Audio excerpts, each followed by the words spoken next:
The atmosphere inside the Oval Office last week was one of escalating tension as a major American news outlet reporter confronted both the president and a powerful visiting foreign dignitary, the Crown Prince. The exchange combining accusations of conflict of interest, a journalistic assassination, and the lingering pain of the $9, $11 tragedy turned into a high-stakes masterclass in political deflection and counter-narrative creation. The confrontation began with the reporter launching a two-part rhetorical grenade. He first asked the president about the potential conflict of interest arising from his family's business dealings in the visiting nation.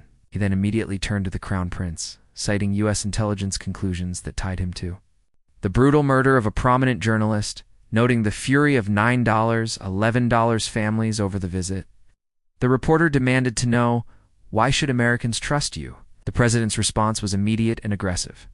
Instead of addressing the core issues, he attacked the source, labeling the reporter's network fake news and one of the worst in the business. This tactic effectively sought to delegitimize the question before any answer was provided, then pivoted to a staunch defense of his priorities, claiming total separation from his business, asserting he had made America more successful by far than ever before, citing an astronomical $21 trillion economic boost. But the most striking shift came when the topic returned to the assassination. Rather than a clear denial, the president acted as a forceful shield for his guest, telling the reporter he did not have to embarrass our guest with such a question.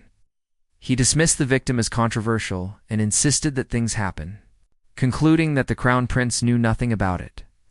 This act prioritized the diplomatic relationship over the demand for accountability. Framing the inquiry as poor etiquette, the Crown Prince then delivered his stunning counter-narrative.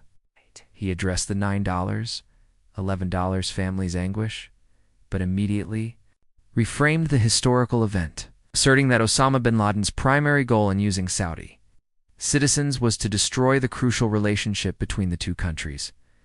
He stated that anyone buying into the idea of distrust was inadvertently helping Osama bin Laden's purpose by threatening the global safety provided by the alliance. Finally, addressing the journalist's murder, the prince called the act painful and a huge mistake. He framed it as an error of failure of the system rather than a deliberate command, stressing that the country has since improved our system to ensure it never happens again. The entire exchange concluded with a unified message: current security and economic alliances must supersede historical tragedies and human rights demands. This press conference serves as a critical example of how power brokers use media deflection, economic claims, and the rewriting of history to maintain alliances under extreme scrutiny.